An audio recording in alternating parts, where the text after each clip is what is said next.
that a failure to contribute, comply, and follow, the rules of the road on implementing CRM, then the whole thing collapses.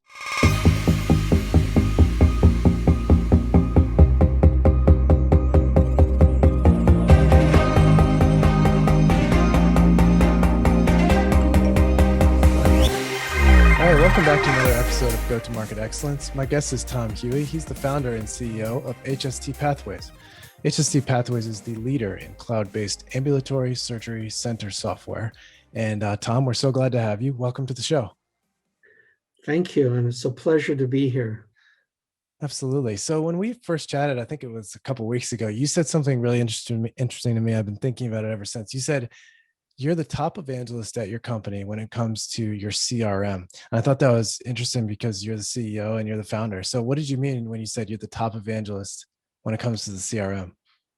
Well, I had heard and learned from other CEOs that implemented CRMs regarding their challenges of having a successful CRM implementation. And it all led back to a lack of clarity, a lack of commitment, a lack of just the rest of the C's being on board with why we need to implement a CRM. So it's my job to provide a clear vision of the benefits that we're trying to experience with a CRM.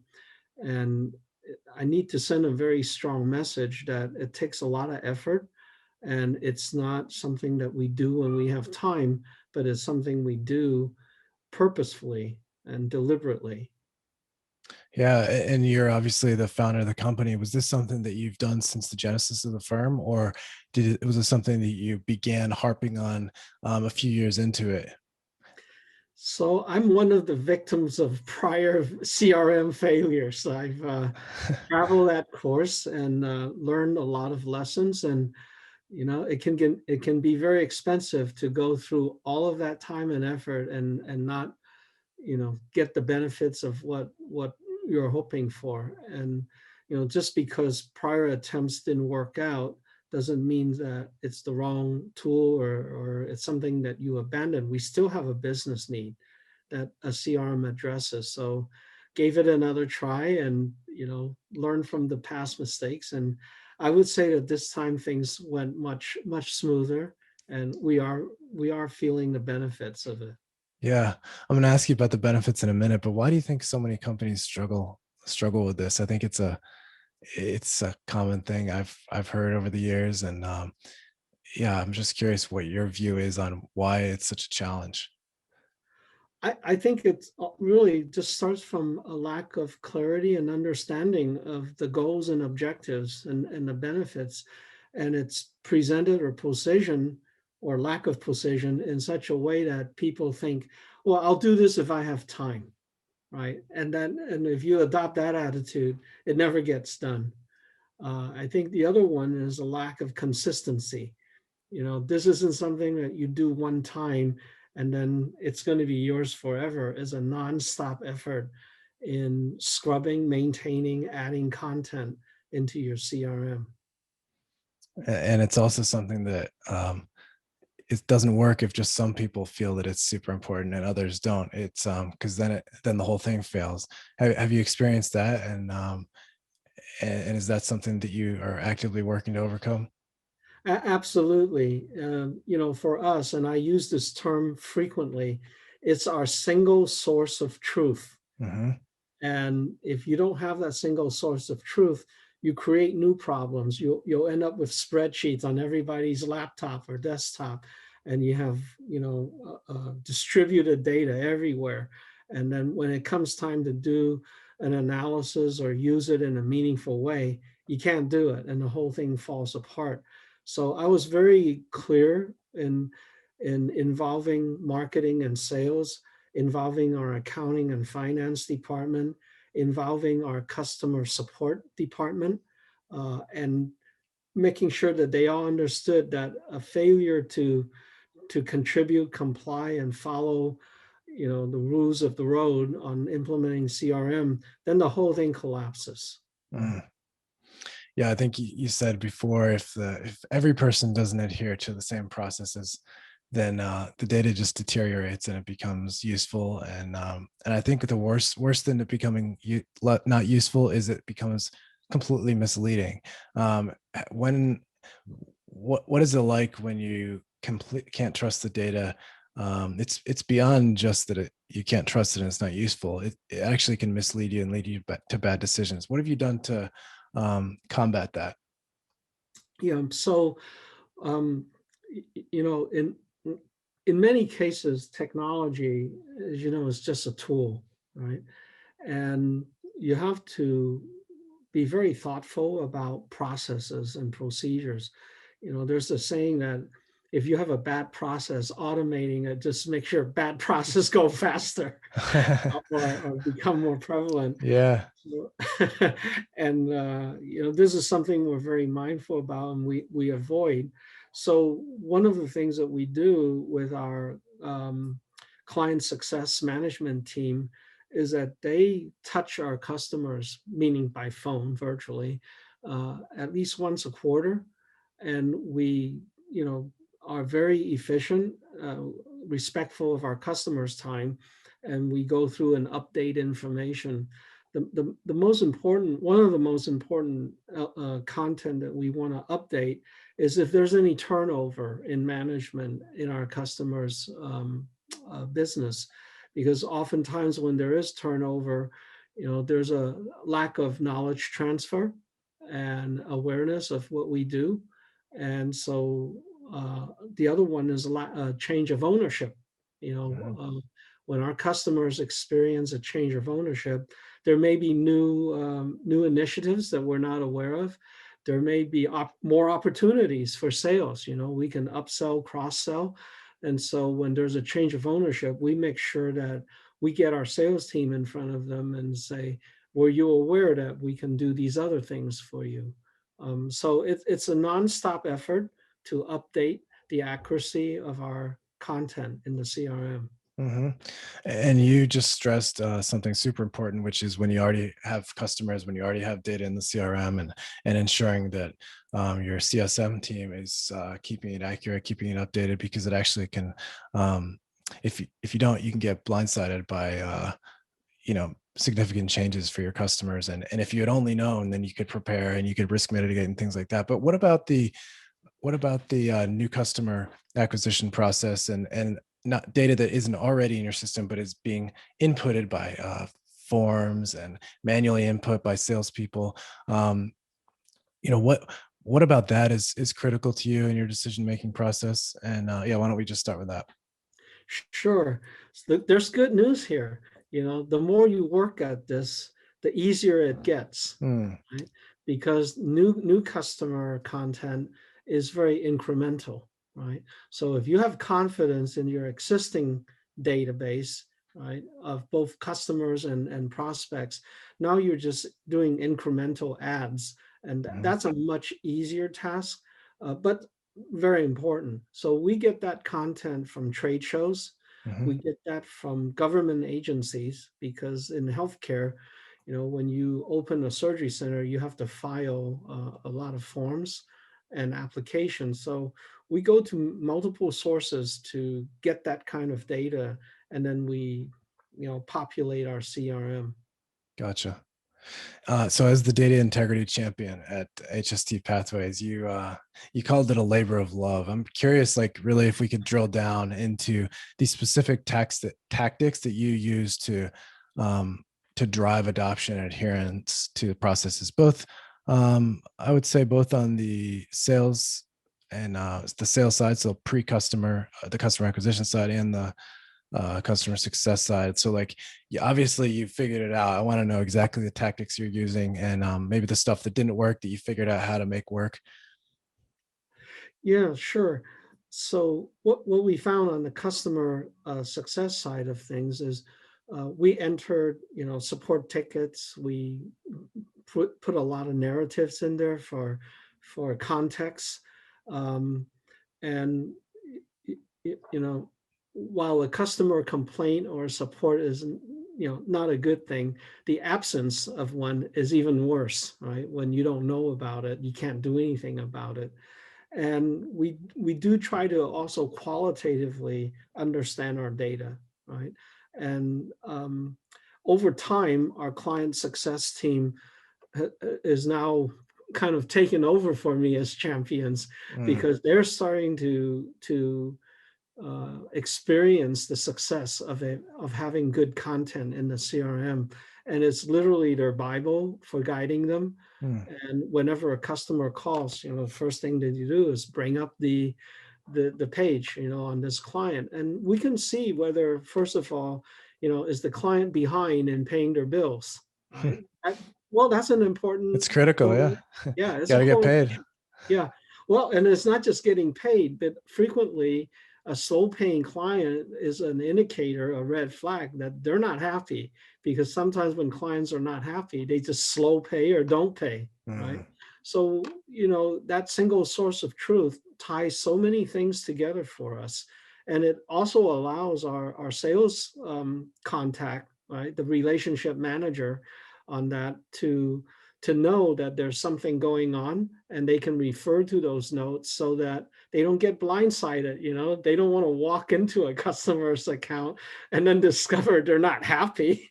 you know yeah. Yeah. uh, so it's really, like I said, when I say is a labor of love, it took a long time for everybody to start to understand their role in the CRM, but also their benefit and how it helps them in their job. This was the highest risk. Salespeople are by definition adrenaline junkies. Mm, They get that high when they finally get that close and the contract is signed, but frequently they're the most undisciplined people. It, you know but I understand that they're traveling, is not convenient to stop and enter your notes and so forth. But over time, I have convinced them, because of the benefits that they're getting, that, hey, this is absolutely as much for you as it is for anyone else. And there is kind of a threshold. Once you get them to that spot, then it becomes um, not a war, not something that they will adopt mm. without me having to twist their arms. Yeah. So it took time, but it also took some convincing and proving to them that it was worth it. How did you do that?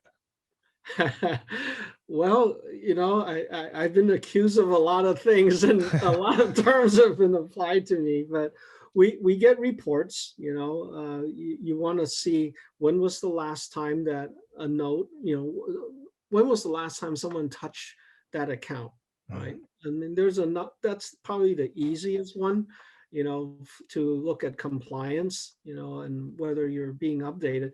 Clearly, if a client record has not been touched for a couple of months, we know no one's paying attention, right? So mm, that's an easy tool to look at.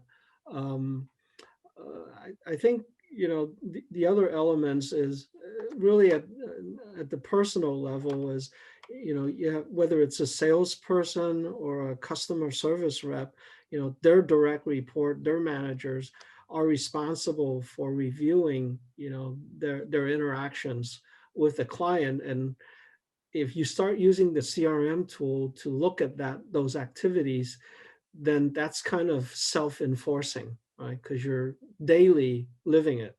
mhm. Um, so you don't let things lapse. Gotcha. Uh, One thing I've heard that works with, especially driving adoption of CRMs, is um, like you have to repeat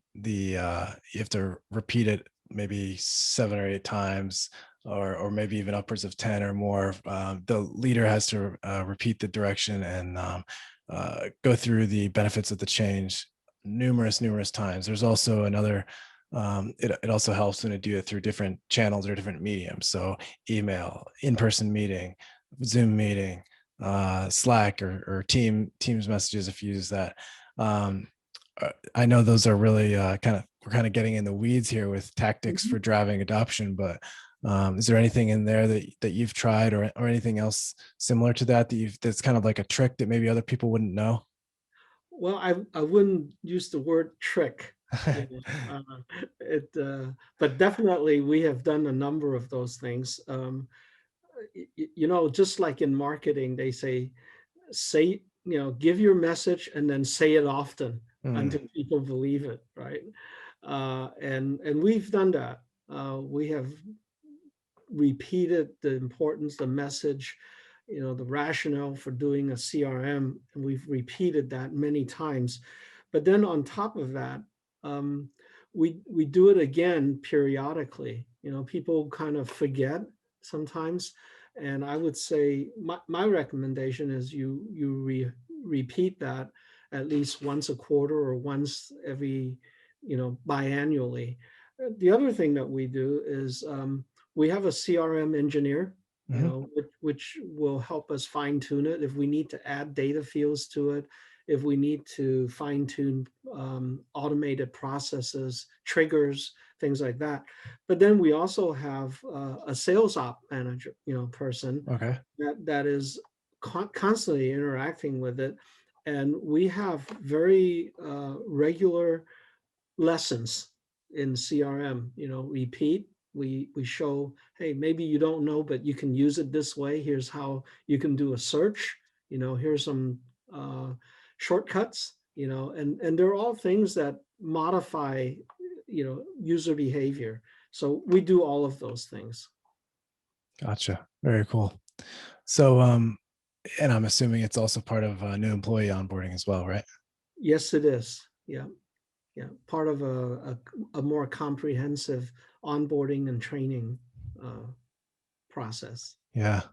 So you've put processes in place, you've put data governance, um, controls, and the mindset of if it's not in Salesforce, it didn't happen. You've installed that mindset, and certainly been an evangelist for that. So I'm curious of, now that you've been able to get adoption, and that you feel that you have good data. Um, what are some really good decisions that you've been able to make from that data? Well, you know, first of all, let's talk about sales first and Hmm. marketing. Hmm. Um, when you assemble the right team and it's highly motivated, you're not too worried that they're working hard, right? If people are motivated, they're going to be working hard.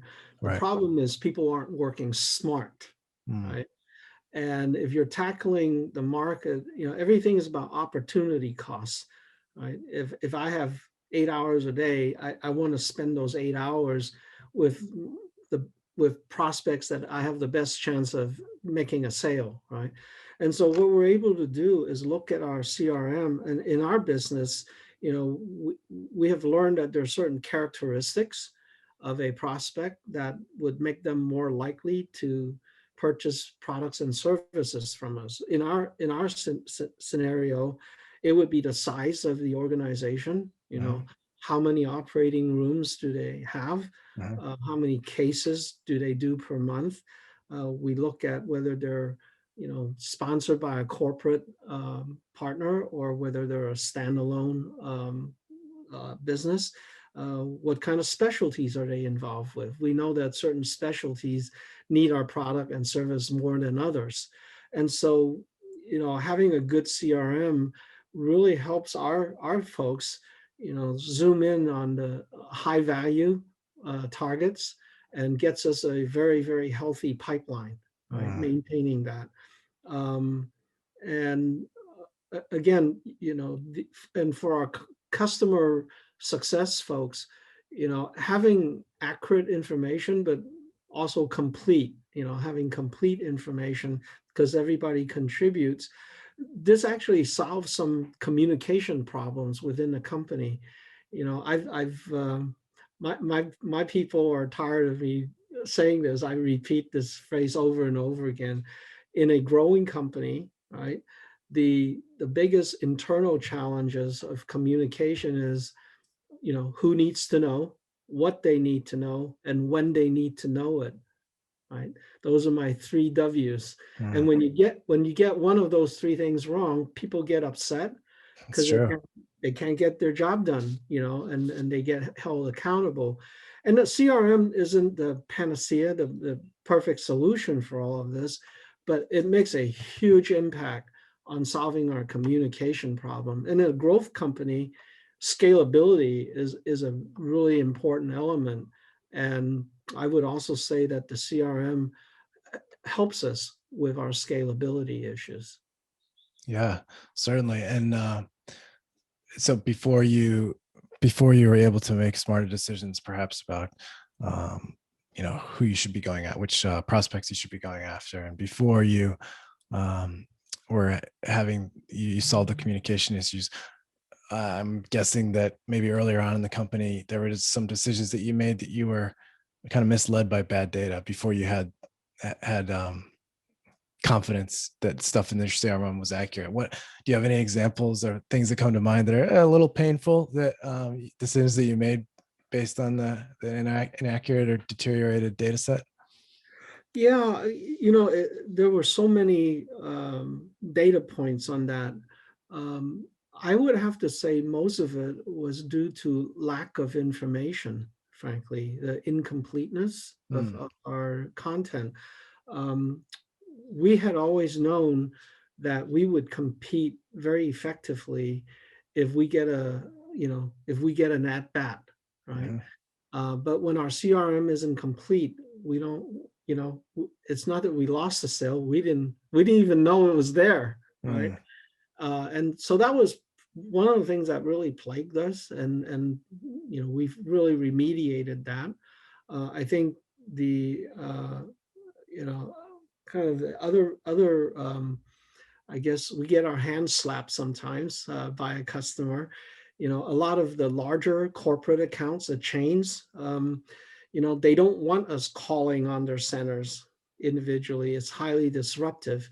And not having good data there, we were, getting some people upset because we were calling on these individual centers and they rather that we call on the corporate office and work through them, right? So we smooth that out quite a bit.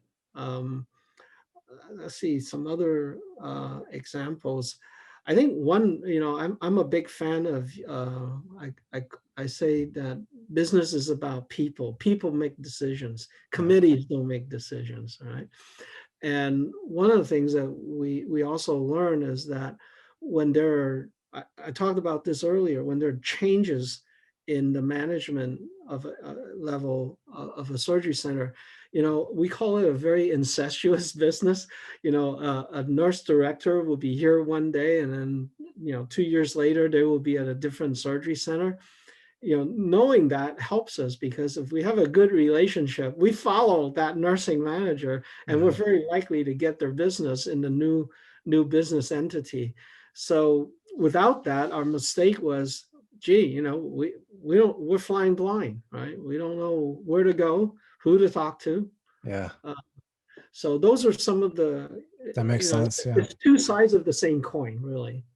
So who's responsible for that? Like you mentioned, you have a CRM engineer, you have a sales ops person, and then there's obviously the actual customer service managers and your account executives. So who is responsible for updating when somebody leaves? Who's responsible for actually like inputting a target account list and things like that? Everyone in the organization. Hmm. In fact, one of my other mantras is that everyone in the organization is a salesperson, right? You represent the company no matter what role you have. But whenever there's information about a customer that they have, then they're on the hook to update it. Yeah, Everybody's in on this. And again, that's a culture thing. You have to repeat, ingrain, promote, you know. Um, but I would say the bulk of it is being done by our client success managers and by our help desk folks as well. gotcha. They're on constant contact. There's nothing better than someone calls you for support, you solve the problem, and then you say, by the way, could you verify a few things for me? Right. And they're usually pretty good about doing that for you.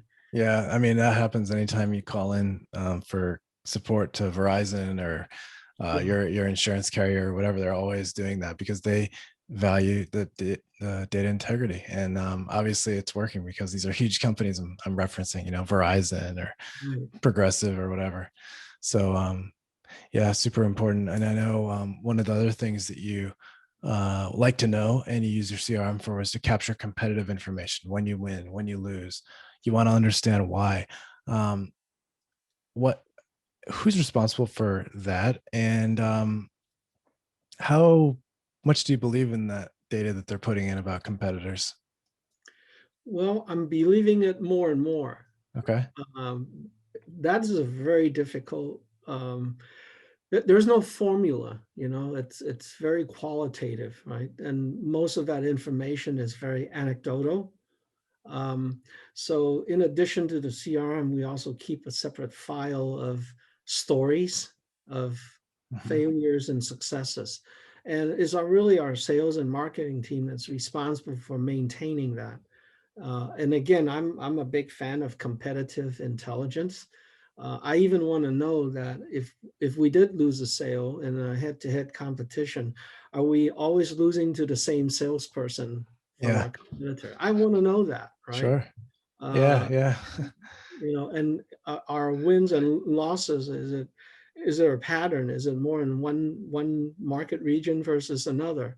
You know, and this is, I guess what they mean by, running your business as being data driven, right? Instead of relying on flying by the seat of your pants, right? Yeah. What your gut tell you. Yeah, absolutely. So even when even though you've made your CRM a priority, where do you see data commonly getting corrupted or like lacking even today? Like, because this is like you said, it's a never ending process. Yeah, I think for us now, the challenge really is the changes that occur in our customers' business. I see. Keeping up with that. That is the most, time consuming effort. Uh, we're starting to discover ways to do that better. Some of it is actually through our application. Uh, We can see who the user lists are, right? And yeah. Who hasn't signed in a while and stuff? yeah, Yeah. if they haven't logged in, in healthcare, we have to track it, all the logins. If Yeah. we see someone who hasn't logged in for a couple of weeks, well, maybe they're on vacation, but if they haven't logged in for a couple of months, they're probably gone. Yeah. Yeah, for sure. Hey, But by Tom. the way, Yeah. Go ahead. that's an opportunity to help our clients and provide them with a service, because from a compliance and patient privacy point of view, they really should be updating their security. And when you have an employee that have left the facility, they should be inactivated. Mm. And frequently, we're the ones to point out to them that that hasn't happened, right? Oh, And gotcha. they thank us for that, you know. Yeah. Yeah, Wow. Well, there's an opportunity of using data to make an upsell, perhaps. yeah. Hey, the last thing, Tom, I wanted to touch base on is one of your leadership philosophies. You brought this up in our first conversation when we met, but you said that something you really focus on is making sure that leadership and management ask the right questions. That and that goes for when you're leading people. It goes for if you're in a sales role, making sure you ask the right questions. Why is that something you believe in so strongly? And maybe where's the inspiration for this? Well, I'll talk about the inspiration first. So Okay, let's hear it. you're now kind of revealing, I guess, the geeky part of me. um, I, We all have it in us. Go ahead. that's not a bad thing, right? No, not at all. Geeks are taking over the world. um, but early in college, I struggled with physics, right? And I was stubborn, and I stuck with it. And I came to learn through a professor, and he shared this with me about Albert Einstein. He said, he made some incredible breakthroughs in thought. A lot of his achievements were done with thought experiments, which was only verified years and decades or scores of years later that the theories were actually accurate and held up from observations and experimentation. So one of the tenets was at the time, a lot of people said Einstein wasn't the best physicist of his time, nor was he the best mathematician. They go hand in hand. No In kidding. fact, Wow. if you read biographies, there are many accounts where Einstein would be good friends with Gödel and ask him to check his math, right? No, I mean, that's the reality. And so the story and the inspiration came because a lot of his contemporaries said, you know, what Einstein was able to achieve was because of the way he asked the question about the way he looked at his universe. We all saw the same thing, but we didn't ask the question in the right way. And to a person, all his contemporaries said, if we had just asked the question the way Einstein asked, we would have written the same paper. We would have all won the same Nobel Peace Prize for the accomplishment. So it all started with the way you ask the question. So in business, oftentimes, whether it's engineering or sales, we get stuck with something. And probably the best way to break out of that is to look at it again and see if there's a different way to ask the question. Because, the way you ask the question has a built-in bias in how you look at the problem, right? So sometimes it's important to change our bias. Yeah, yeah, That's where absolutely. it came from. That's awesome. And so how do you, as a CEO, how do you kind of like coach your team, and especially if you have some examples about how you coach your sales team to ask the right questions and how that can help you win business? Yeah. Well, lots of Friday happy hours and beer. Uh-huh. No, just kidding. No, I truly enjoy interacting with our sales team, and it works best in an informal environment. Uh, Coming up with examples of success. I'm constantly reading books, Yeah, and it's not so much a how to, it's just to get ideas from other people, like what worked for them. Um, so again, there's no formula, like I said, I think sales is a relationship activity, and you have to have incredible people skills, and you continually improve that by practice, right? And yeah, being mindful and thoughtful. So it's a very much of a narrative that we have in trying to practice this. How do you ask the right questions? I thoroughly enjoy it when salespeople come to me and say, "Boy, I'm getting nowhere with this account." Right? I mean, no matter what I try, it's a no. yeah, There's a stop, and so a lot of times, we just sit and think about that situation and say, well, is there a different way to ask the question? Instead of constantly trying to reach the administrator, do we start with materials management mm, because they're leaking money on supply costs, right? yeah. So you approach the sales problem from a different angle, right? It's not one size fits all. Yeah, yeah, for sure. I love that. Well, Tom, it's been an awesome pleasure having you on the show, and thanks so much for your time. We learned a lot today, but most specifically, how why it's so important for a CEO to hammer home data integrity, hammer home adherence to CRM processes, and how that can drive great decisions for the business. So, thanks so much for being on the show, Tom. Oh, it's my pleasure. It's always fun to be able to share some of these ideas and experiences. Thank you. Absolutely. Yeah, we'll talk again soon.